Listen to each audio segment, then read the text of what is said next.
Donc, bienvenue à vous tous, bien-aimés du Seigneur. On poursuit la présentation de la semaine passée sur la partie 2A. On était donc dans le symbolisme du plan du salut en Jésus-Christ et on va terminer cette partie en décrivant le symbolisme de tout le mobilier. Mais on va juste faire un résumé de ce qu'on a vu la semaine passée pour se rappeler des éléments importants. Donc le sanctuaire est un symbolisme complet du plan du salut réalisé en Jésus-Christ. Donc tout le plan du salut, cette maquette, chaque élément représente une partie du plan du salut en Jésus-Christ. Pour bien nous le faire comprendre, c'est ce qu'on fait ce soir. On va regarder en détail chaque élément du sanctuaire. Un élément important qu'il fallait se rappeler, que nous ne sommes pas seuls dans l'univers, donc le plan du salut touche tous les êtres créés par Dieu dans tous les univers qu'il a créés. On connaît un univers très proche de nous, qui sont les anges. Donc, les anges ont un rapport très proche avec notre univers à nous pour résoudre la problématique du péché. On avait après vu que le problème du péché a débuté dans le ciel, chez le monde des anges. Beaucoup croient que le problème du péché a débuté avec Adam et Ève. Il faut s'enlever ça de la tête, ça a débuté dans un autre univers qui est celui des anges. C'est sûrement pour ça que les anges sont très préoccupés par notre problème, puisque notre problème vient de leur faiblesse qu'ils ont eue de tomber dans le péché eux aussi. Un autre élément important, il y a un sanctuaire dans le ciel. Donc la Bible révèle cette particularité que dans le ciel, il y a un sanctuaire et que Jésus officie dans le ciel maintenant. On avait vu cela. Donc le sanctuaire terrestre était un modèle réduit des choses célestes, puisqu'il y a un sanctuaire dans le ciel. Moïse a été investi de l'idée de construire un modèle réduit terrestre de ce qu'il a effectivement au ciel. Donc, on débutait en disant que le symbolisme du sanctuaire représentait le plan du salut au complet en Jésus-Christ. Et le plan du salut pour tout l'univers. On avait vu que le souverain sacrificateur sur terre représentait le ministère de Jésus pour nous sauver, le ministère de rédemption du Christ. On avait vu aussi les couleurs, le blanc, le bleu qui étaient dans ses habits, le blanc, la pureté, la justice, le bleu, la vérité, l'éternité, le pourpre représentait la royauté, la gloire, et le rouge écarlate représentait son sacrifice et représente aussi le salut, sa mort sur la croix. La clôture, est-ce qu'on se rappelle qu'est-ce que ça se représentait en Jésus-Christ? Il nous recouvrait de sa justice. Donc la clôture représentait la justice de Christ. On avait trouvé l'erreur quand Jésus nous endossait, nous revêtait de son habit de justice blanc. Évidemment, il ne le revêt pas par-dessus nos vêtements sales, mais il enlève les vêtements sales, ce qui veut dire qu'il enlève le péché avant de nous couvrir de sa justice. La porte représentait l'élément le plus important, clé, le début du ministère de réconciliation, c'était son incarnation. Donc, représentait l'incarnation de Jésus-Christ. On allait après ça comprendre que l'humanité de Jésus, son incarnation, se faisait dans un corps charnel comme le nôtre, un corps qui a aussi des faiblesses, un corps qui a toutes les difficultés que nous avons à communiquer avec Dieu. Donc, il a endossé un corps charnel pécheur comme nous. Un corps qui est détraqué.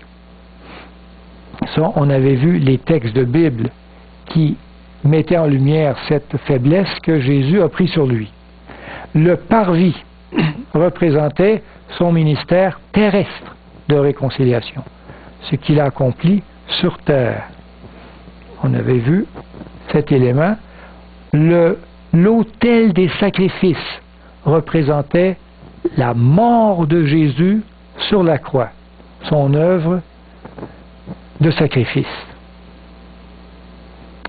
On avait après ça compris que sa mort n'était pas une mort ordinaire, comme tous nous vivons, mais son Père lui a fait vivre quelque chose d'assez difficile. Il est mort de la deuxième mort, la mort que tous les impies vivront au temps de la fin.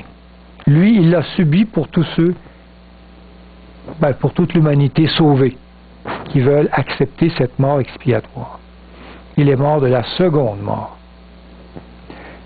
On avait vu le serpent que Moïse avait mis sur une perche qui représentait Christ sur la croix.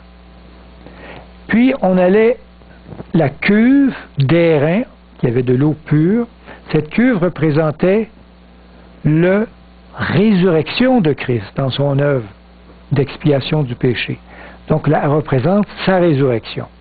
Sans sa résurrection, évidemment, le salut ne tient pas sa place. On avait compris qu'au ciel, Jésus demeure toujours un humain. Ça, c'était quelque chose d'extraordinaire à comprendre. Il demeure dans une nature humaine faible, disons, faible dans le sens qu'elle n'a pas toutes les capacités que Dieu a, d'omniscience, d'omniprésence et d'omnipotence. Donc il reste un humain au ciel, aussi faible qu'un humain ressuscité peut-être face à Dieu. Et il vit dans ce corps pour l'éternité. Au ciel, on voit que Dieu a repris sa gloire, mais non sa nature divine. Donc il reste toujours un humain glorieux.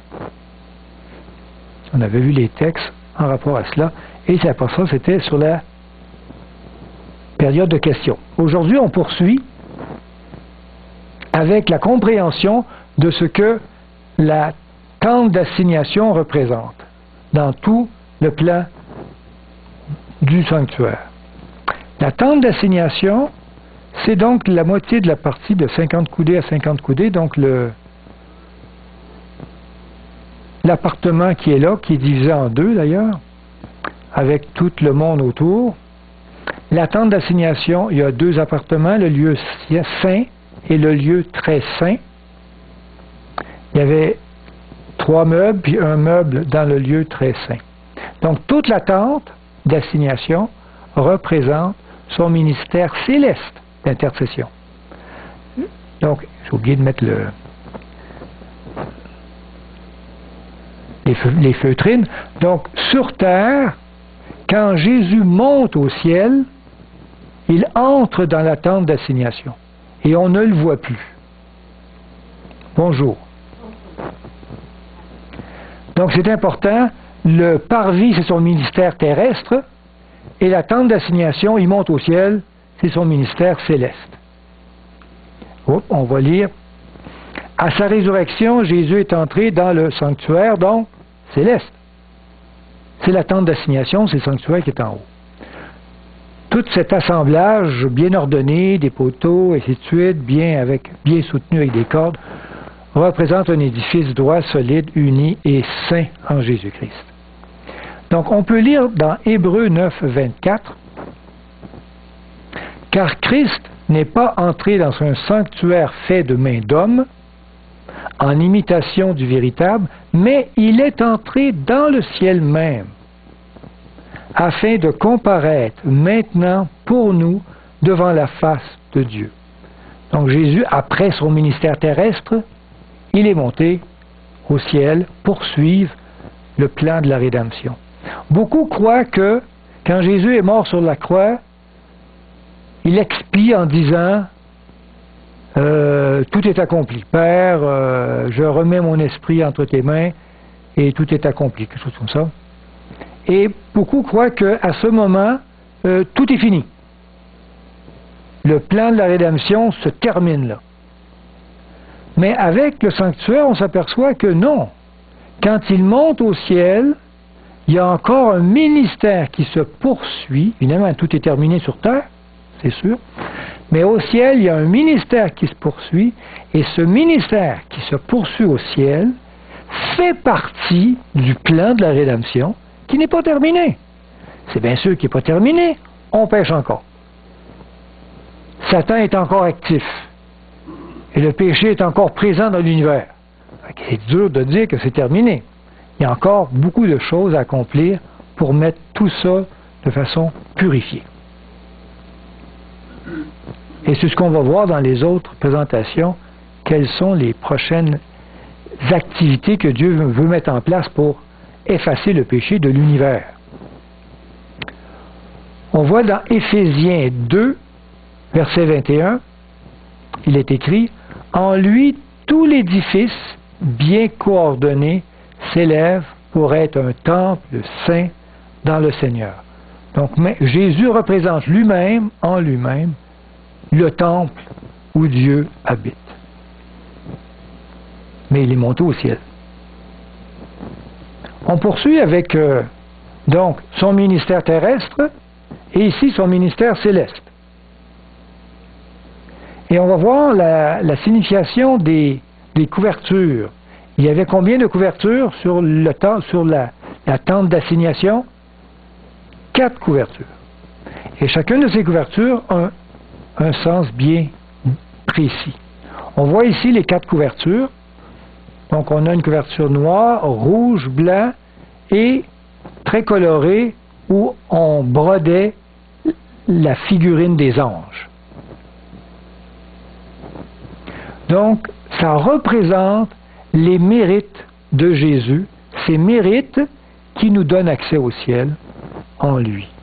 Donc par sa vie exemplaire, sa mort expiatoire et sa résurrection, le don parfait du Christ permet son entrée dans le sanctuaire céleste afin d'intercéder pour nous à travers le ministère des anges. Ouais, c'est long, là, mais on va voir les 4 draps qu'on mettait comme couverture. Donc, représente les étapes pour entrer au ciel. Premièrement, son incarnation dans une nature humaine. Deuxièmement, sa mort sur la croix. Troisièmement, sa résurrection dans un corps régénéré. Et quatrièmement, sa montée au ciel en compagnie des anges. On va voir ces mérites-là dans les couvertures. Première couverture, donc, c'est la couverture qui est sur le dessus, celle que l'on voyait. C'est le tapis extérieur résistant en peau de dauphin. C'est vraiment la partie qui est visible. Ça représente la nature humaine déchue du Christ et son incarnation. Donc évidemment, quand on voit Christ, ce que l'on voyait de façon humaine, ce qu'on voyait comme personnage, c'était quelqu'un de humain, ordinaire, comme nous, et c'est ce qu'on voyait aussi quand on voyait la tente d'assignation. On voit cette humanité déchue, donc cette couverture qui a une couleur assez foncée. Elle était comme noire. Ben, peau de dauphin. C'est pas une couleur en peau de dauphin. C'est la couleur de cette peau-là qui est assez foncée quand même. Non. Donc, peut-être brun foncé, brun, noir, gris. Le deuxième, c'est un tapis en peau de bélier teinte en rouge. Celle-là, il faudrait la teindre, parce que le bélier, c'est pas rouge. Ça représentait évidemment le sang de Christ, sa mort expiatoire. Ça représente son ministère où il va s'offrir en sacrifice. Donc, il s'incarne, il s'offre en sacrifice. L'autre tapis, c'est un tapis blanc en poil de chèvre qui représentait la pureté du Christ à sa résurrection. Donc, il s'incarne, il meurt et il ressuscite. Voilà ses mérites pour nous sauver, quoi. Non, c'est juste pour les attacher ensemble. Il aurait pu être tout blanc, c'est juste que c'est comme ça que l'auteur ici l'a dessiné. Oui, c'était une bande comme ça, et on avait plusieurs bandes, et on les attachait ensemble. Chacune des bandes, on les attachait ensemble. C'est marqué même combien on faisait de bandes, combien de coudées chacune, et combien d'agrafes qu'on mettait. Tout ça est en détail dans la Bible. Et la dernière était particulière, était plus longue à construire. C'est un tapis intérieur de fin lin, de couleur, avec représentation de chérubins. Et quand on entrait à l'intérieur du sanctuaire, donc on ne voyait pas ces couvertures, nous à l'extérieur on voyait que Jésus, sa nature humaine, mais à l'intérieur on voyait des anges dans le ciel. On voyait cette partie où il y avait brodé des anges sur cette couverture-là. Donc ça représente l'accès de Jésus au ciel, accompagné. Vous savez, Jésus, quand il est monté au ciel, il est monté en compagnie des anges. Donc le ministère des anges est très uni à Jésus dans son ministère céleste.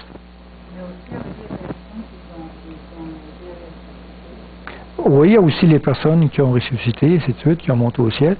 Mais je pense qu'ici, on représente plus le monde des anges. On veut vraiment nous faire comprendre qu'il est rentré au ciel, là.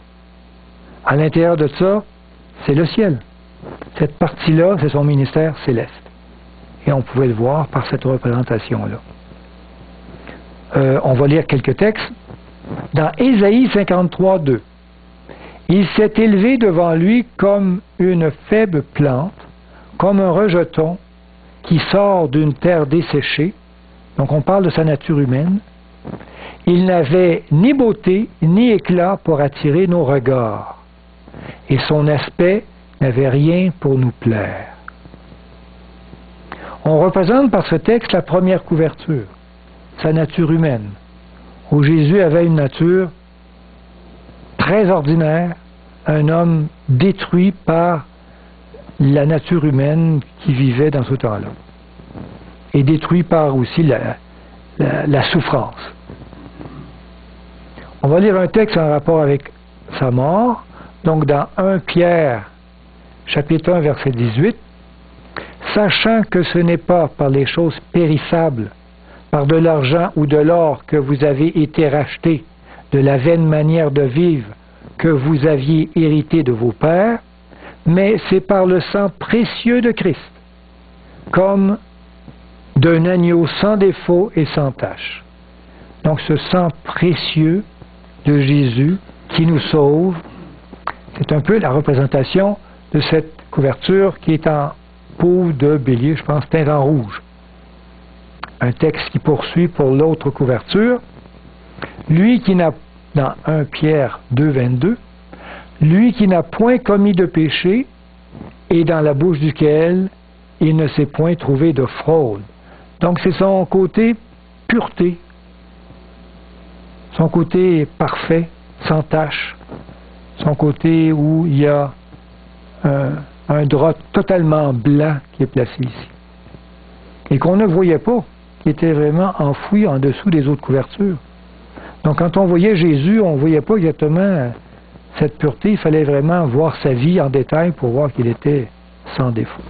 Bon, on poursuit avec Éphésiens 1, verset 20. Il l'a déployé en Christ, en le ressuscitant des morts, en le faisant asseoir à sa droite dans les lieux célestes. Là, c'est sa résurrection. Donc, c'est un texte qui veut mettre en évidence la résurrection de Christ, qui est monté au ciel et qui est assis à la droite du Père. Il y a sûrement une place privilégiée en haut, ça j'en suis certain. On poursuit avec les éléments pour bien les saisir dans le plan du salut en Jésus. Et on va regarder cet appartement-là. Donc, dans le ciel, il y avait un lieu qu'on appelle le lieu saint. Une place sûrement spéciale dans le ciel, le lieu saint. Après ça, on va voir le lieu très saint. Mais que représente le lieu saint? On le voit ici, il y avait 3 meubles dans le lieu saint, le chandelier, l'autel des parfums et la petite table des pains de proposition. Un appartement de 20 coudées par 10 coudées, on avait vu cela. Premier appartement quand on entre dans le sanctuaire. Donc Jésus est sûrement entré, quand il est monté au ciel après sa mort, dans cette position dans le sanctuaire. Je ne vous dis pas que le sanctuaire est comme ça dans le ciel, mais il y a un ministère qui représente chacun de ces éléments qu'on a sur terre. Donc il est entré dans ce lieu-là, symboliquement. Donc après, ça représente, ce lieu-là, son ministère de sanctification. Après sa résurrection, Jésus intercède pour nous au ciel afin de nous sanctifier. Il est là pour nous. Sanctifier, d'accord? Par son intercession, en haut dans le ciel, et à l'aide du Saint-Esprit, qui est plus ici, Christ nous fortifie et nous donne la victoire sur toute tentation. Wow! Il nous rend aptes à vivre en parfaite conformité avec sa loi, recevant le don de la vie éternelle et la promesse de la résurrection. Donc, quand il est mort sur la croix, tout ce qui est terrestre, ça nous a donné le ministère de justification, ça nous a justifiés face à Dieu.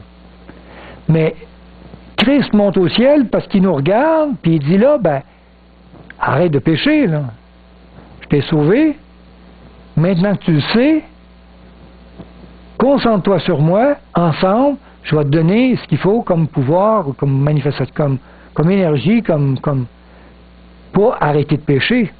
Je vais te parler, je vais te montrer tes fautes, je vais essayer d'avoir une communication avec toi, il va tout faire pour essayer de nous aider à stopper de nous-mêmes, de révéler notre péché, pour que l'on puisse arrêter.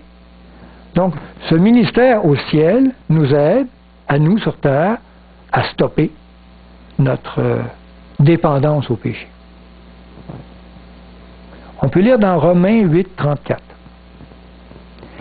C'est marqué, « Qui les condamnera? Christ est mort, bien plus. Il est ressuscité. Il est à la droite de Dieu et il intercède pour nous. » Donc Paul avait cette compréhension que Christ est au ciel, il est ressuscité, il est là. Et ce qu'il fait, il intercède pour nous. Pourquoi qu'il intercède dans le fond si on est déjà sauvé sur la mort? C'est parce qu'il veut qu'on soit meilleur encore, qu'on s'améliore et qu'on arrête de le renier. Oui.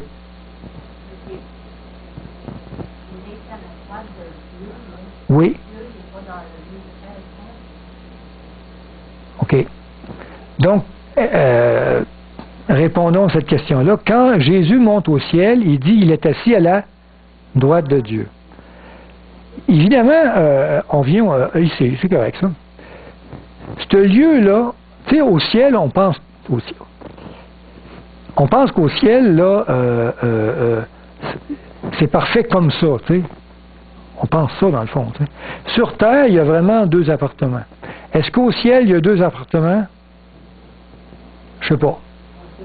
Je sais pas.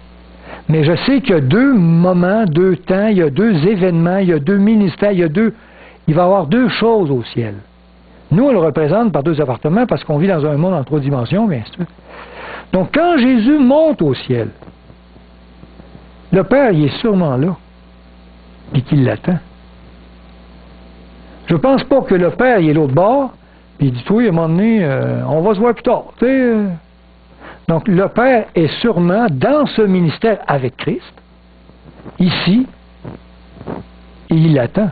Donc, quand on dit il monte au ciel, il est assis à sa droite, c'est que le Père et lui fait un. Il est avec le Père et le Père est avec lui dans son œuvre de ministère. Et je pense qu'il est dans cette position-là. Donc, quand on dit il monte au ciel, il est assis à la droite du Père, il n'est pas encore dans ce ministère-ci. C'est plus tard. Donc, le Père est en ce lieu-là, il le reçoit, il est avec lui, et ils débutent ensemble ce ministère de réconciliation, de sanctification. On comprend bien ce texte-là? Ne pas voir Dieu le Père dans une position puis qui attend. T'sais. Non, c'est lui qui vient vers. D'ailleurs, le Père, il pourrait être aussi près de lui sur terre. Quand il était dans ses activités, Jésus, son Père, était sûrement proche de lui. Il n'était pas au ciel puis attendait qu'il vienne faire un tour au ciel. T'sais. Je pense que... donc il faut le voir, Jésus et son Père ensemble. Très bonne question d'ailleurs. Le chandelier à 7 branches, ici, qu'est-ce que ça représente quand Jésus monte au ciel? Jésus monte au ciel, on voit un chandelier à 7 branches, à gauche. On avait vu comment il était fait, ainsi de suite. Donc ça représente Jésus-Christ qui est la lumière du monde. C'est fantastique parce que quand Jésus est mort à la croix, on dirait qu'il y a eu un ténèbre sur la terre, on ne comprenait plus rien. Quand Jésus est ressuscité, on a compris un petit peu. Puis quand Jésus est monté au ciel, je ne sais pas ce qui est arrivé, là après ça, le Saint-Esprit s'est déversé. Les apôtres ont enfin compris son ministère. Il y a eu une lumière étonnante qui s'est déversée sur l'humanité pour comprendre son plan du salut et comprendre ce qu'il avait fait pour nous sauver. Donc la lumière a été très forte dès qu'elle est montée au ciel. Le symbolisme du chandelier représente Christ qui est la lumière du monde à ce moment-là quand il monte en haut. L'huile dans le chandelier symbolise le Saint-Esprit qui est déversé sur nous. Par le Saint-Esprit, Christ illumine notre cœur de la grandeur de son amour. Donc ce chandelier représente bien ce qu'un coup rendu au ciel, ça l'a éclaté en lumière, ce qu'il a fait sur terre pour nous. Et c'est cette lumière qui porte tout le monde, tous les gens, tous les humains, à être attirés à lui d'ailleurs, à le comprendre et à donner notre vie pour lui. On lit dans Jean 8, 12, Jésus leur parla de nouveau et dit, « Je suis la lumière du monde. Celui qui me suit ne marchera pas dans les ténèbres. » Eh oui, il y a une lumière en haut qui brûle.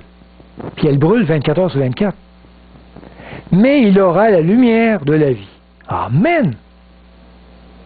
Donc, quand, par la foi, par la pensée, on est avec Christ dans son ministère céleste, on est éclairé par ce chandelier qui nous élimine notre vie, la compréhension de ce qu'il fait, son ministère et tout ce qu'il entreprend pour sauver le monde. Dans Jean 12, 46, Jésus dit, « Je suis venu comme une lumière dans le monde, afin que quiconque croit en moi ne demeure pas dans les ténèbres. » Cette lumière, c'est Christ, au fait, qui en lui la lumière éclaire pour le monde. Psaume 89, 20. Un psaume, donc c'est David. David dit, « J'ai trouvé David, mon serviteur, je l'ai oint de mon huile sainte. » C'est juste un texte pour exprimer que l'huile représente le Saint-Esprit qui oint celui qui est consacré à Dieu. L'huile, donc, était un élément du chandelier qui brûle. Cette lumière vient, elle porte sa source dans le Saint-Esprit. C'est le Saint-Esprit qui a été déversé sur les apôtres, qui a apporté la lumière de la connaissance parfaite, plus grande, parfaite, c'est quand même beaucoup, plus grande en rapport avec Jésus qui sauve le monde. C'est le Saint-Esprit qui nous éclaire. Donc, cherchez-le, le Saint-Esprit, priez-le, le Saint-Esprit, il est efficace et il désire vous éclairer par le ministère de Jésus au ciel. Amen. Maintenant, on a un autre meuble en entrant à droite, on a un meuble qui est des pains, la table des pains de proposition. La table où on offrait des pains à Dieu, sur cette table. Donc, Dieu veut nous révéler quelque chose en rapport à Jésus qui monte au ciel avec ce petit meuble-là. Qu'est-ce que ça représente? Il y avait 2 rangées de pains. Il y avait combien de pains? 12 pains.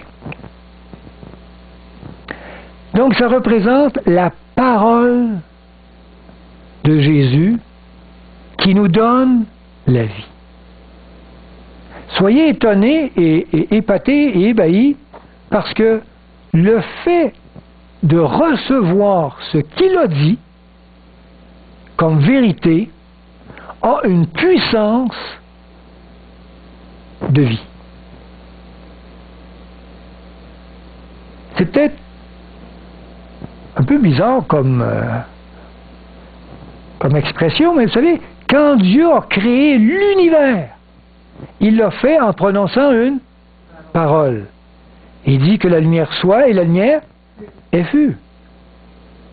Donc c'est en parlant que tout le monde se met en création. Cette parole, elle est puissante. Quand Jésus dit une chose, l'univers s'ébranle parce que la chose est dite. Quand il a prononcé une parole pour faire arrêter la tempête, les éléments de la nature ont reconnu leur maître. Et ils se sont calmés. C'est étonnant. Donc Jésus est la parole de Dieu. Ces pains sont un symbole de la parole de Dieu qui s'est incarnée en Jésus-Christ et qui est puissante. Christ est le pain qui est descendu du ciel pour nous donner la vie éternelle. Donc quand vous rentrez en communion avec Christ, quand vous rentrez en prière avec lui et que vous recevez une parole de lui, cette parole est toute puissante. Si elle vous dit va là, tout va s'ébranler pour que vous puissiez y aller. Il n'y a rien qui peut vous arrêter. La parole de Dieu, c'est une parole puissante qui crée, et quand elle entre en nous, et qu'on l'entend et qu'on la met en action, il n'y a rien qui peut l'arrêter. Donc, ne pas oublier que quand on entre dans le ciel en pensée avec son ministère à lui, il y a une table des pains qui représente sa parole, et on s'en nourrit et on vit de cela. C'est la vie, le pain. Et Dieu veut nous donner, veut nous faire comprendre l'importance de cela. Il y a un texte dans Jean 6, 35. Jésus leur dit, « Je suis le pain de vie. Celui qui vient à moi n'aura jamais faim. Et celui qui croit en moi n'aura jamais soif. Je suis le pain vivant qui est descendu du ciel. » Il se compare à la manne, mais lui, il est le vrai pain. Si quelqu'un mange de ce pain, il vivra éternellement. Et le pain que je donnerai, c'est ma chair que je donnerai pour la vie du monde. Donc, il s'est offert, il est mort, et ça nous donne la vie. C'est-à-dire, l'écouter, faire de ta vie sa voix qui te parle. Se nourrir de sa parole. Tu restes toujours en prière. À chaque fois que tu marches, tu le laisses, lui, te guider. À chaque fois que tu fais quelque chose, tu lui demandes qu'est-ce que lui ferait. Tu restes dans l'écoute de sa parole. Et la vie éternelle t'est assurée. Amen. On entre dans son ministère au ciel. Et son ministère au ciel, c'est un ministère d'intercession. Il est là, il jase avec toi. Il veut avoir cette communication intime, constante, où on se nourrit de cette parole qui nous parle. Il ne nous parle pas de façon concrète. Vous savez, on ne l'entend pas comme quelqu'un qui parle, mais on a comme... Comment qu'on dit ça? J'ai une petite voix qui me parle à l'intérieur, la conscience. J'ai comme la conscience qui me parle de ce qui est bien, de ce qui est faux, de ce qu'il faudrait faire et pas. Et plus je le connais, plus ma conscience devient raffinée, c'est-à-dire se purifie dans cette communication-là. Luc, chapitre 22, verset 19. Ensuite, il prit du pain, et après avoir rendu grâce, il le rompit, et le leur donna, en disant, « Ceci est mon corps. » On parle de la Sainte Seine, qui est donné pour vous. Faites ceci en mémoire de moi. Donc Dieu, par ce rituel de la Sainte Seine, où le pain est présent, il veut que on prenne ce pain-là, dans ce rituel-là, on n'oublie pas, on se rappelle de rentrer en communication avec lui. C'est ça qui donne la vie. Amen. Qu'on a besoin de se nourrir de lui régulièrement, c'est ça. Il ne faut pas l'oublier, les humains, ça a cette faiblesse d'oublier que c'est dans cette communion avec lui que la vie est assurée. Et quand on entrait donc dans le sanctuaire, on était bousculé par le pain et la lumière du chandelier, mais si on avançait, on arrivait au fond. Il y avait un autel. Un autel, c'est beau un autel. Mais l'autel, c'est pas grand. Tout petit autel où on faisait brûler des parfums. Donc l'autel des parfums arrivait au fond. Qu'est-ce que ça représente dans le mystère de Christ? Un petit autel avec un encens dessus, on faisait brûler des parfums. Ça représente son ministère d'intercession au ciel. Christ qui est mon intercesseur. Ces parfums sont le symbole de la bonne odeur des mérites de Christ. Ça sentait bon. Par ses mérites, Jésus plaide pour nous auprès du Père. Il plaide parce qu'il est humain.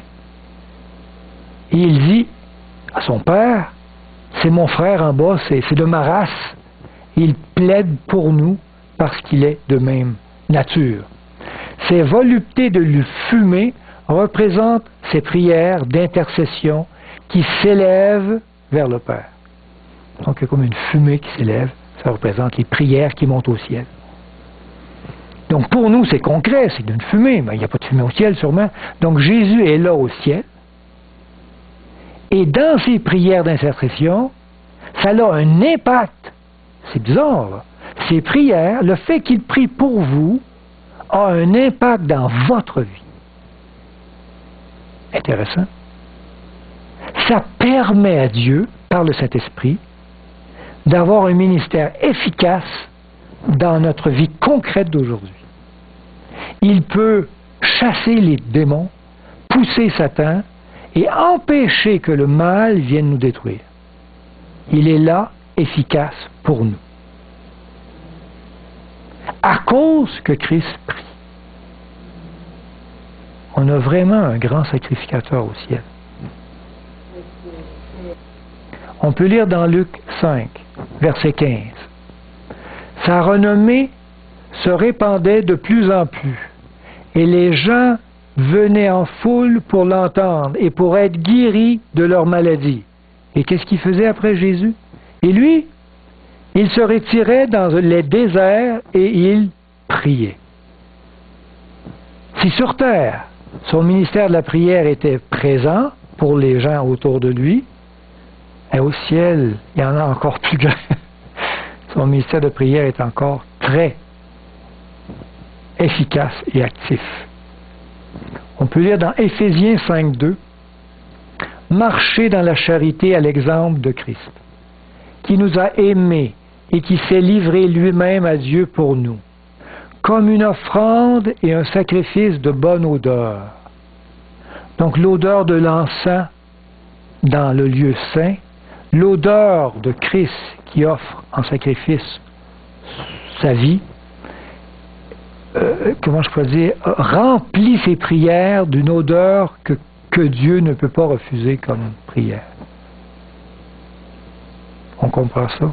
L'odeur est tellement bonne, est tellement pure, parfaite, de quelqu'un qui s'offre comme ça en sacrifice, surtout que c'est le Fils de Dieu. Alors le Père agrée ses prières, il est en communion avec lui. Jésus est au ciel, il intercède pour nous. Dans Hébreux 7.25, c'est aussi pour cela qu'il peut sauver parfaitement ceux qui s'approchent de Dieu par lui, étant toujours vivant pour intercéder en leur faveur. Il est au ciel. Vous savez, c'est toujours le côté corporatif que je vois en lui, là, parce qu'il représente la race humaine. Il peut intercéder pour nous, comme étant nous qui est au ciel. Comme si on serait là, à côté de Dieu, puis on demanderait pardon à Dieu. En lui, on a cette possibilité-là. Ça va pour l'autel des parfums, c'est-à-dire notre intercesseur. Notre intercesseur dans son ministère d'intercession. Disons-le comme il faut. Donc on rentre et on voit tous ces magnifiques éléments pour nous aider à ne plus pécher. Et là, il y a un voile. Il y a un voile et il y a comme un autre appartement. Il y a un voile avant. Que représente ce voile avant d'entrer dans l'autre appartement? On va comprendre que sur ce voile, d'ailleurs, il avait dessiné des anges. Donc le ministère des anges est très actif au bord du voile. On sait qu'est-ce qu'il y a au bord du voile, hein? Il y a un meuble, l'arche de l'Alliance, et sur l'arche de l'Alliance, il y a des chérubins. Donc le monde des anges était présent, là. Encore plus. Okay. Donc le voile représente Jésus-Christ, notre accès auprès du Père. Il est le voile, il est celui qui nous donne accès pour l'autre côté. Par l'humanité corporative du Christ, nous avons maintenant, libre accès auprès du Père, jusque dans le lieu très saint du sanctuaire. Wow! Parce qu'avant, on n'avait pas accès à ça. Même un prêtre ordinaire n'avait pas accès à cet appartement spécial. À travers Christ, nous pouvons aspirer à une sanctification parfaite. Par la foi, nous pouvons entrer dans le ministère de la purification du péché. Donc, on va plus loin que la sanctification. Quand on rentre là, on se purifie du péché. On va le comprendre pourquoi. Les chérubins dessinés sur le voile représentent l'importance du ministère des anges dans le plan du salut pour l'humanité, qui sont très actifs sur terre. Vous savez ça, qu'il y a beaucoup d'anges à côté de vous qui vous aident? On ne les voit peut-être pas. Parfois, ils viennent se faire voir. On voit ça dans la Bible aussi. Oui, il y a des bons anges, puis malheureusement, il y a des mauvais qu'on appelle les démons. Il y a une guerre, absolument. Une guerre dans le ciel. Mais une chance que les bons anges sont là, parce que les mauvais anges, ils nous taperaient dessus, puis on aurait mal. Donc, ils sont là pour nous protéger. Une chance. Donc, le voile déchiré à la mort de Jésus, où il a déchiré ce voile-là, symbolise la capacité que l'humanité, non seulement le souverain sacrificateur, mais toute l'humanité, a obtenu de s'approcher de Dieu jusque dans le lieu très saint du sanctuaire. Dieu a déchiré le voile en disant, viens maintenant, en Christ, vous avez accès. Il n'y a plus de séparation. À cause du sacrifice de Jésus, le péché n'est plus une barrière entre Dieu et les hommes. C'est magnifique, ça. C'est extraordinaire. On peut lire dans Hébreux 10, verset 19, « Ainsi donc, frères, puisque nous avons, au moyen du sang de Jésus, une libre entrée dans le sanctuaire, par la route nouvelle et vivante qu'il a inaugurée, pour nous, au travers du voile, c'est-à-dire de sa chair. »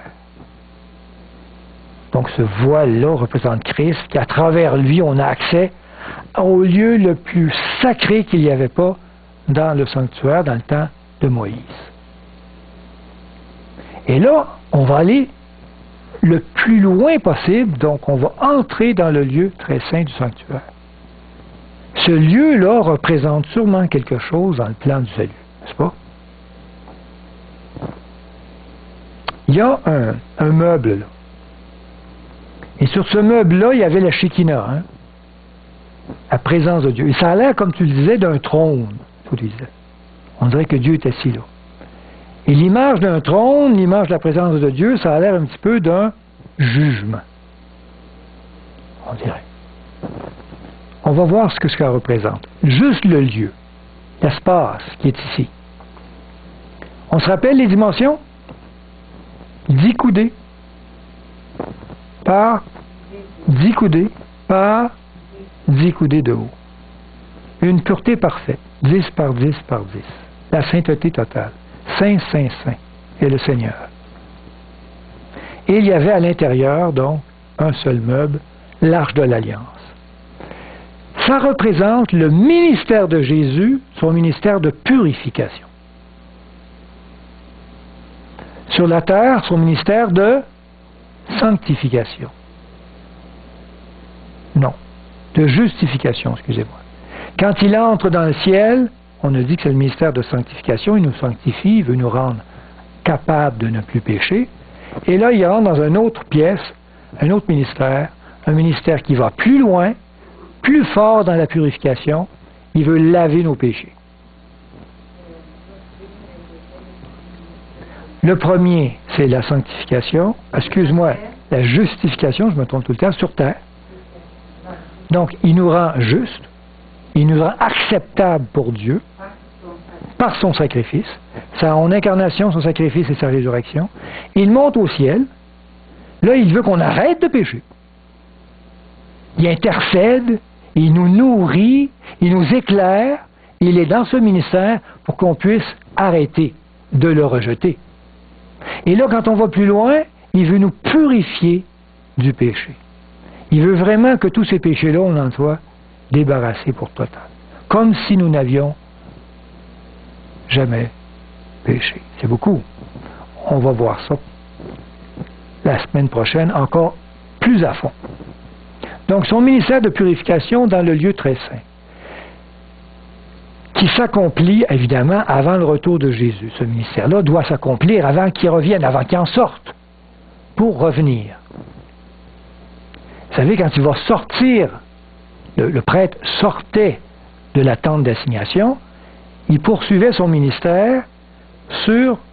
il retournait à l'autel des sacrifices, donc il revenait dans le parvis. Donc Jésus, quand il va sortir de la tente d'assignation, c'est qu'il va sortir du ciel, puis qu'il va retourner sur terre, poursuivre son ministère de purification du péché, puis ainsi de suite. Il va nous amener au ciel après, puis ça se poursuit. On va tout voir ça. Mais là, présentement, c'est ton ministère de purification. Par cette purification, Christ prépare son Église à le recevoir lors de son retour. Donc, il doit préparer un peuple capable de le voir face à face sans mourir. Et d'être heureux, d'ailleurs, quand il va le voir. Pas avoir peur comme Adam et Ève. Tu sais, Jésus s'est présenté à Adam après qu'il a mangé le fruit, puis il se cachait. Ça marche pas. Donc, son Église ne doit pas être celle que quand Jésus arrive, elle se cache. Mais celle qui, quand Jésus arrive, elle l'accueille, elle le reçoit. Il intercède pour elle afin de la purifier son Église, de toute impureté et de la rendre apte à la translation de nos corps à un corps de gloire incorruptible. Donc il veut tellement nous purifier que là, il ne reste plus rien qu'à transformer le corps à un corps de gloire. Il ne reste rien que ça. Donc, il ne peut pas le faire avant que cette purification-là prenne place. C'est son ministère actuel. On va comprendre ça plus tard, à quel moment il a débuté, puis ainsi de suite. D'accord? On ne peut pas tout voir d'une soirée. Ce ministère débute par un jugement d'investigation et se termine par un effacement de tous les péchés repentis. Donc, il n'efface pas n'importe quoi, il efface les péchés. Vous savez, j'ai oublié de le mettre la petite maquette. Donc, quand il entrait avec un péché qui était pardonné, un péché qui était transféré sur l'animal, il prenait le sang et il aspergeait le voile à l'intérieur. On comprend ça? Et ce voile-là était purifié lors d'un rituel qu'on appelait la purification du sanctuaire, de Yom Kippour. Et dans ce rituel-là, c'est là que le péché était purifié. Mais on purifiait le péché qu'on avait aspergé. On ne purifiait pas les péchés des gens qui n'avaient jamais demandé pardon. On comprend ça. C'est ce qu'on va voir d'ailleurs la semaine prochaine.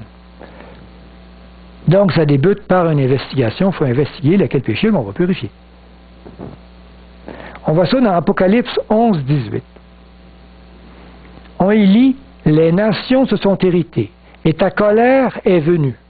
Et le temps est venu de juger les morts, de récompenser tes serviteurs les prophètes, les saints et ceux qui craignent ton nom, les petits et les grands, et de détruire ceux qui détruisent la terre.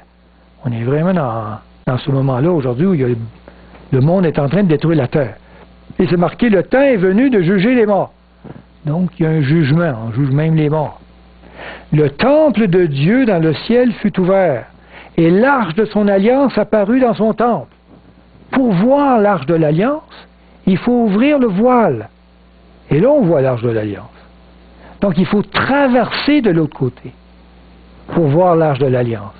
Donc quand on voit l'arche de l'alliance, quand on traverse de l'autre côté, il y a un jugement. Et il y eut des éclairs, des voix, des coups de tonnerre, un tremblement de terre et une forte grêle. Ça représente que cette vérité a ébranlé le monde.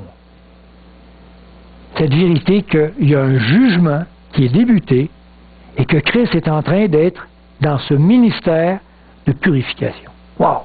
On va comprendre ça davantage dans les prochaines fois. Jérémie 31, 33.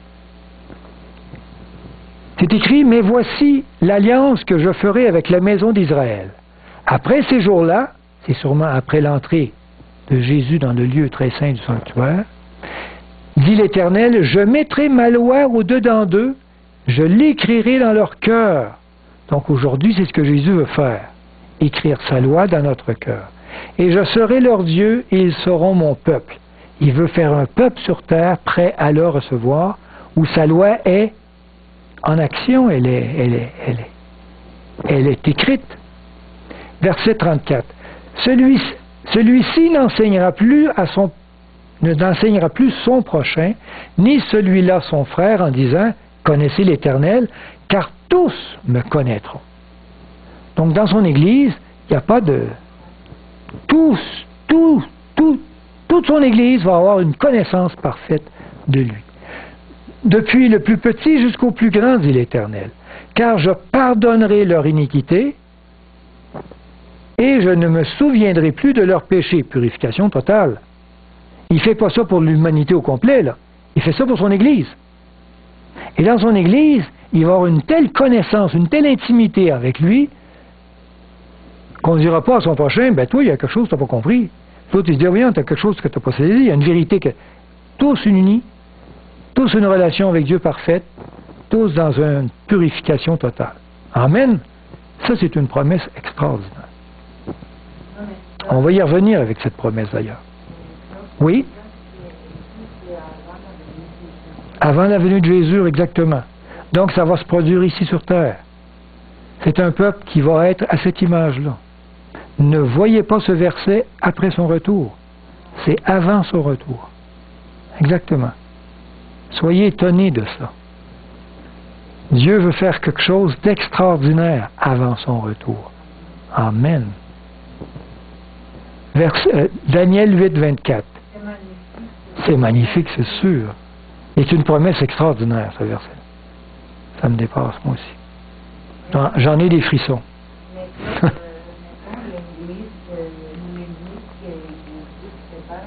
Exact. Exact. Il prépare une église. Il prépare une église avec les individus qu'il a. Exactement. Il va les prendre partout à travers le monde et ainsi de suite, mais il va en faire un peuple. Il va en faire un peuple qui va le connaître, qui va vivre de sa loi parfaite, qui ne péchera plus, qui ne le reniera plus. Et ça va être merveilleux.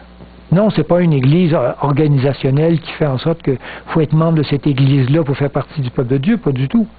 On fait partie de Dieu et après on est membre de l'église, c'est le contraire.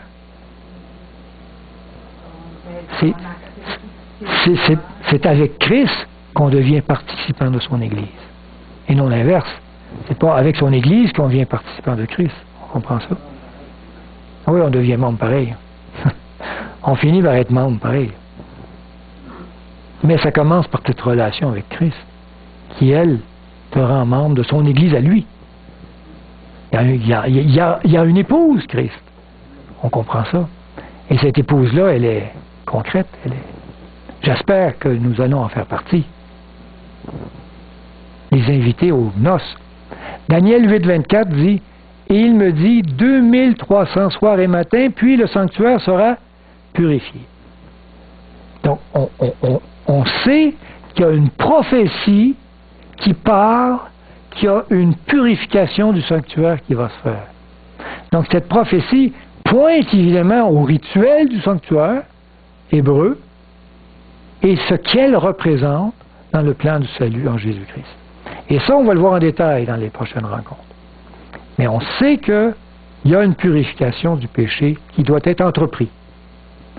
Dans 1 Corinthiens 15, 51, on peut lire « Voici, je vous dis un mystère. Nous ne mourrons pas tous, mais tous nous serons changés.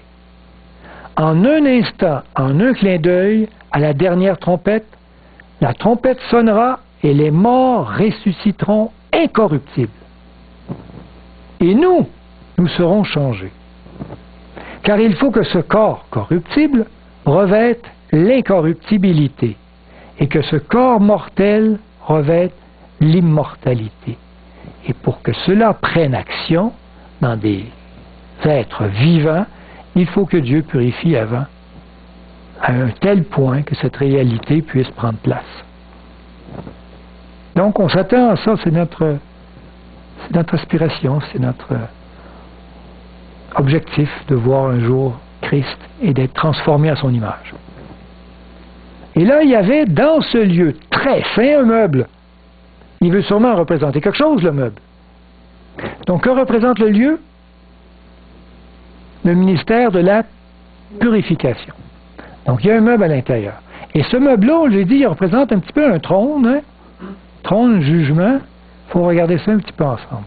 Donc, toute l'arche de l'Alliance, au complet, ce grand meuble, représente Christ, notre juge. Il nous juge. Un juge. Un jugement. Allez, ça prend un juge, un jugement. Ce meuble représente le jugement dernier de Dieu dans la justice du Christ sur le trône de sa gloire. Donc, il y a un jugement à la fin des temps. Il faut saisir ça. La vie de Jésus est le modèle sur lequel repose notre jugement. Il est le modèle. Il est cette perfection. Et nous, on est comparé à lui. Étant pleinement homme, il est l'exemple parfait de ce que nous pouvons devenir en lui. Et tout ce qui différencie, il va essayer de le restaurer, de le réparer à son image. La beauté de son caractère fait ressortir toute notre imperfection. Quand nous nous approchons de Jésus, tous nos défauts sont mis en lumière et peuvent être ainsi nettoyés.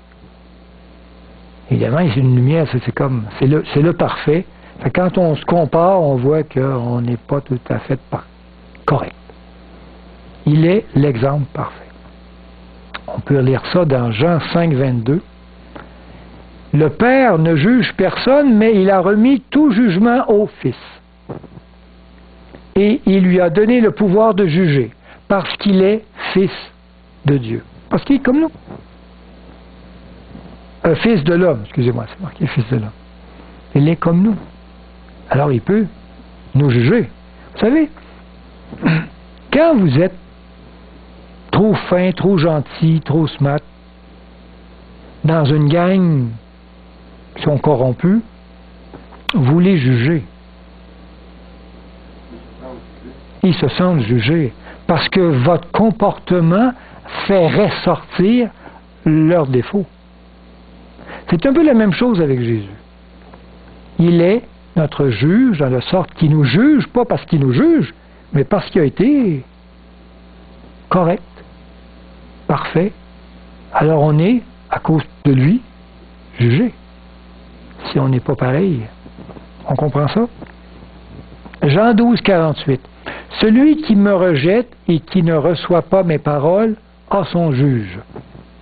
La parole que j'ai annoncée, c'est elle qui le jugera au dernier jour. Donc celui qui rejette Christ, il se juge lui-même indigne. Donc tu n'as même pas besoin de juger, c'est lui-même qui ne veut pas. Donc Christ est comme le juge parce qu'on le rejette. Il se juge l'autre. Apocalypse 14, 7. Oui, je recule. Que j'ai annoncé, c'est elle qui le jugera au dernier jour. On sait que la parole, c'est lui, ça représente ce qu'il est. Et c'est qu'il refuse cette parole, il se condamne lui-même. Il refuse donc ce que Jésus est, la vérité. Donc Jésus n'a même pas besoin de le condamner. Il le fait lui-même en refusant qui il est. On comprend ça? Apocalypse 14, 7. Il disait d'une voix forte, « Craignez Dieu et donnez-lui gloire, car l'heure de son jugement est venue. » Donc Dieu dit de le craindre parce que le jugement est arrivé.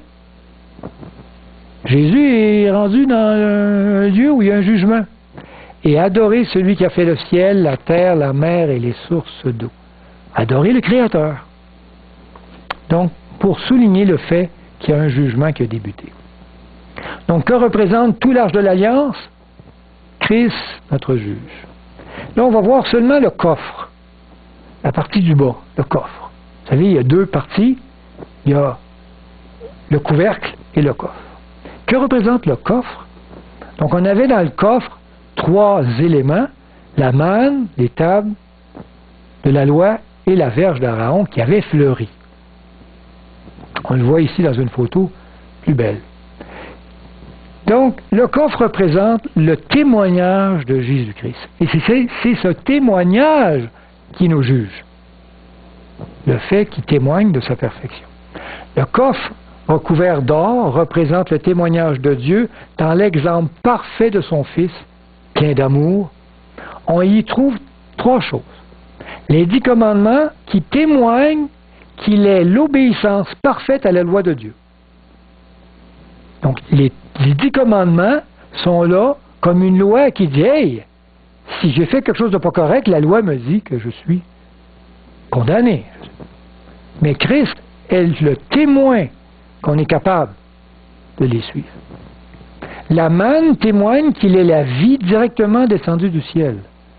Cette manne-là, Dieu veut représenter que c'est lui qui est la vie qui vient du ciel et qui vous donne la vie éternelle. La verge d'Aaron, toujours son témoignage, témoigne qu'il est celui que Dieu a choisi. Comme Dieu avait choisi Moïse, Aaron, excuse-moi, merci. Dieu ici choisit son Fils pour nous donner la vie, mais ça fait qu'il devient un témoignage de notre jugement. On peut lire ça dans Matthieu 5, 17. « Ne croyez pas que je sois venu pour abolir la loi ou les prophètes. » Jésus dit, « Je suis venu non pour abolir, mais pour accomplir la loi. » La réaliser, la mettre en pratique et vous montrer qu'on peut vivre en accomplissant la loi parfaitement. Jean 6, 57, on peut lire, « Comme le Père est vivant m'a envoyé et que je vis par le Père, ainsi celui qui me mange vivra par moi. C'est ici le pain qui est descendu du ciel. » Ça, c'est la manne qui représente lui. Il n'est pas comme de vos pères qui ont mangé la manne et qui sont morts. Celui qui mange ce pain vivra éternellement. Le petit pot de manne représente sa vie à lui qui est donnée pour l'humanité. Et l'autre, c'était la verge d'Aaron, peut-être. « Voici mon serviteur que j'ai choisi. » C'est ça. Pour représenter que la verge, c'est bien le choix que Dieu fait en son Fils. « Mon bien-aimé en qui mon âme a pris plaisir. Je mettrai mon esprit sur lui et il annoncera la justice aux nations. » Est-ce que Dieu veut mettre son esprit sur vous? Bien oui, il veut mettre son esprit sur vous tous, comme il l'a fait en Jésus. C'est sa volonté que vous ayez autant de Saint-Esprit que ce que son Fils a reçu durant son pèlerinage sur terre. Maintenant, on va voir ce que représente le couvercle. Donc là, il y a des gros anges, là, mais c'est le couvercle sur le dessus. Ici, on voit le couvercle qui est enlevé. J'aime mieux cette photo-là, c'est plus couvercle. Ça représente la miséricorde de Christ. Donc, le coffre représente son témoignage qui juge. Mais s'il ne met pas dessus sa miséricorde, on est tous jugés et condamnés. Ça passe plus. Alors il y a un pardon qui est dessus, qui nous empêche d'être complètement condamnés. C'est le couvercle. Donc le couvercle représente la miséricorde de Dieu qui nous couvre de son amour. Le jugement dernier est complètement recouvert de sa miséricorde. Chaque sentence sera juste et pleine d'amour. Selon nos possibilités, selon nos croyances, il va être parfaitement juste. Les chérubins qui sont sur le couvercle sont un symbole des armées célestes. Donc dans ce jugement, ce qui nous protège aussi, ce sont les anges. Cette armée céleste des anges présent devant le tribunal, le grand tribunal évidemment de la fin, en tant que ministre et témoin, attendent les instructions de Dieu pour venir en aide aux humains sur terre. Ils sont là, à côté d'un claquement de doigts, Dieu dit, allons l'aider, il va l'aider, ou quelqu'un prie, va... Donc, il y a des milliards d'anges. Et vous savez que vous avez tous un ange gardien? Deux même. Une armée d'anges gardiens. Moi, je dois en avoir plusieurs parce que Satan, il s'acharne sur moi. Un sera passé. Mais on a des anges qui nous protègent. Dieu veut que l'on le sache par la représentation de son coffre. Donc, je dis qu'un ange gardien est assigné à chacun de nous. Dieu nous révèle le ministère d'aide des anges pour nous assurer que nous n'avons rien à craindre en territoire ennemi. Ce déploiement d'anges démontre l'énorme importance de l'événement. Parce que ça devient intensif, la guerre devient intensive. Là, Dieu veut purifier, on devient de plus en plus saint, pur, devient de plus en plus puissant pour Dieu. Alors les anges s'acharnent, évidemment. Plus on devient puissant pour Dieu, plus ils veulent nous éliminer. Et plus ça prend des anges pour contrecarrer. Dans Hébreux 4, 16, on peut y lire, c'est Paul, il dit « Approchons-nous donc avec assurance du trône de la grâce. » Donc Paul, il dit « Approche-toi, afin d'obtenir miséricorde de Dieu et de trouver grâce pour être secouru dans nos besoins. » Donc viens proche de l'arche, il y a plein d'anges, puis Dieu est miséricordieux. Acte 12, 7. Et voici, vous savez, les anges ont été très actifs sur terre, ils le sont encore. Un ange du Seigneur survint, et une lumière brilla dans la prison. L'ange réveilla Pierre, en le frappant au côté et en disant « Lève-toi ». Il y a eu des anges. Vous savez, Pierre, il est sorti de la prison. Les portes sont ouvertes, les gardiens dormaient, il est sorti, il se demandait comment ça a pu se faire. Un ange était là pour l'aider. Alors les anges sont là aujourd'hui, comme ils étaient avec Pierre, pour nous aider. C'est merveilleux comment Dieu est actif pour nous secourir. Dans Hébreux 1,14, Paul dit « Ne sont-ils pas tous, par les anges, des esprits au service de Dieu, envoyés pour exercer un ministère en faveur de ceux qui doivent hériter du salut. » Amen!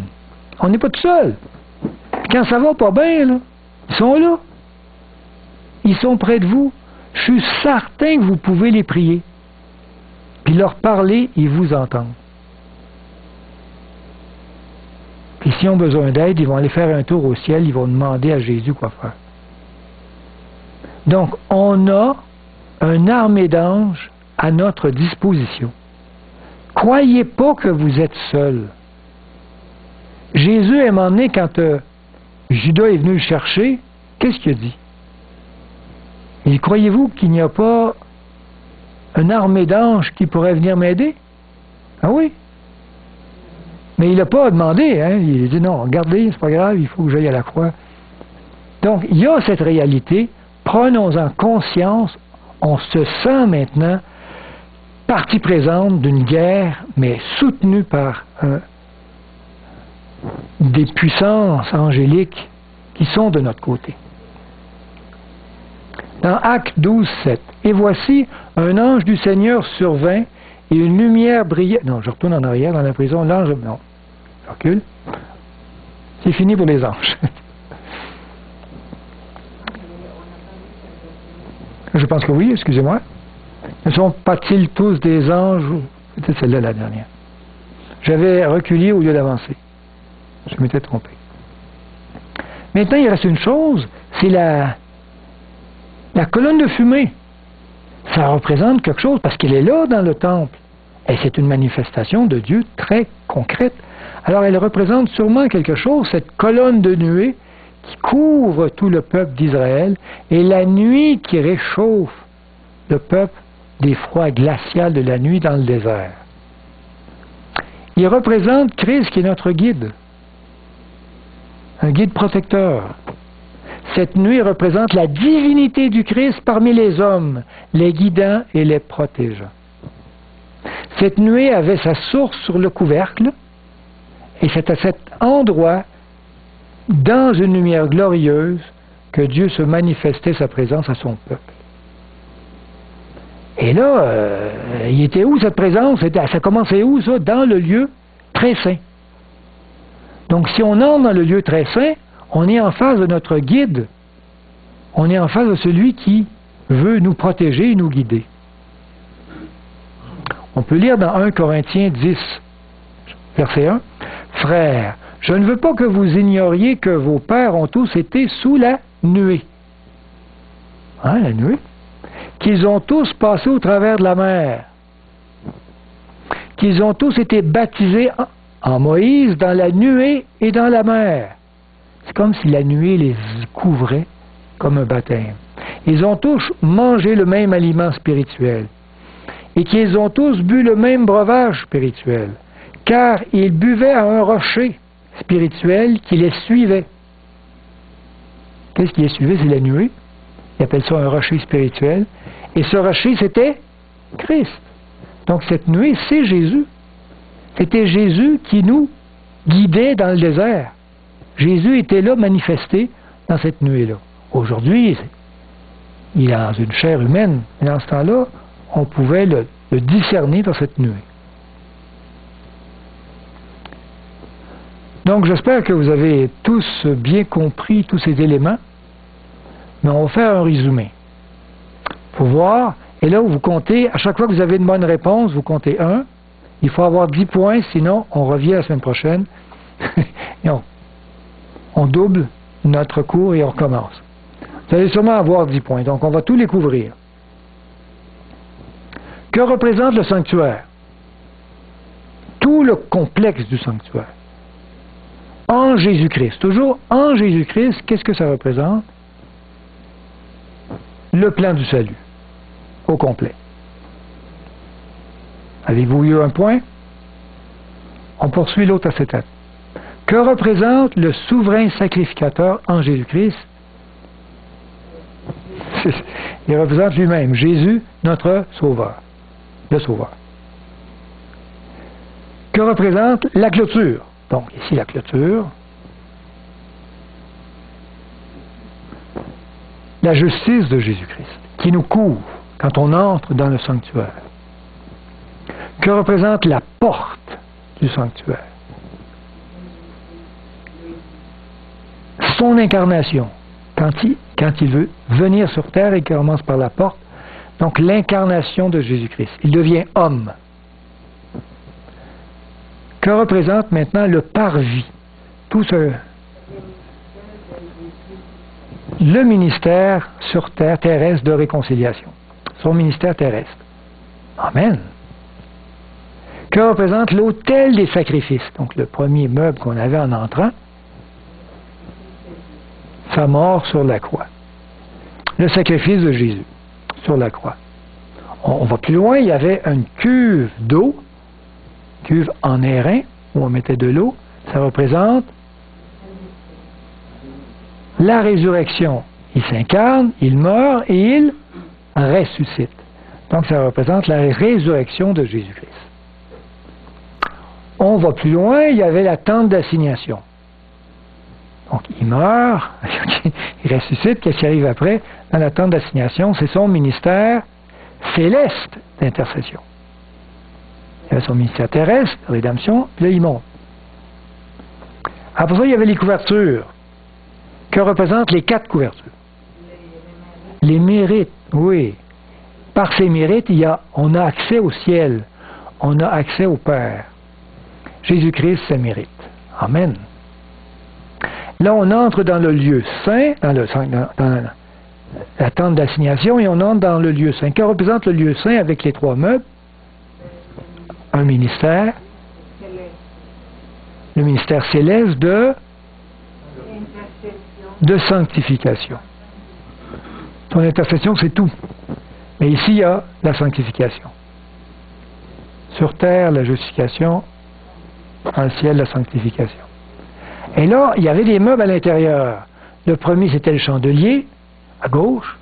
Ça représentait Jésus-Christ, la lumière, qui enfin, on comprend des choses à travers lui, qui est la lumière du monde. Amen. Il y avait une table des pains de proposition juste à droite. Ça représente toujours Jésus-Christ, la parole de Dieu. Jésus-Christ qui est la parole qui donne la vie. Cette parole qui nous soutient, qui nous fait vivre. Et c'est vrai que quand une parole est heureuse, encourageante, on est tout fortifié, absolument, on est tout fort, on a le goût là, de poursuivre. Il y avait au fond l'autel des parfums. L'autel des parfums, il y a un parfum, ça monte, ça représente Jésus-Christ qui est notre intercesseur, son intercession, son ministère d'intercession. Et après, il y avait le voile, avant de rentrer de l'autre côté, ça représentait notre accès auprès du Père. Jésus qui est lui, notre accès. À travers lui, nous avons accès de l'autre côté dans le lieu très saint. Il y avait le lieu donc très saint qui représente tout cet appartement, donc c'est un ministère de purification, voilà. Là, on se purifie. On va plus loin dans la perfection en Dieu. Mais là, il y a un meuble, donc qui représente l'arche de l'Alliance au complet, tout le grand meuble,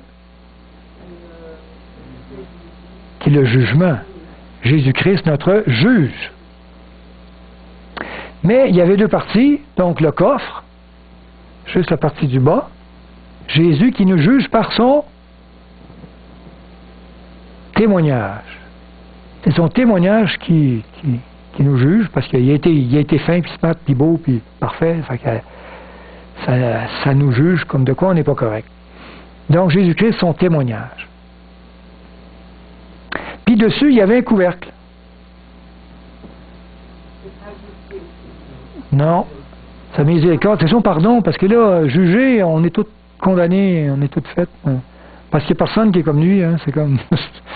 Alors, il faut une miséricorde, parce que sinon, Dieu, on est tous en enfer. Alors, il est là par Jésus-Christ, sa miséricorde, son pardon. Et il y avait la nuée qui nous protégeait, qui nous guidait. Donc, c'est Jésus-Christ, notre guide dans le désert.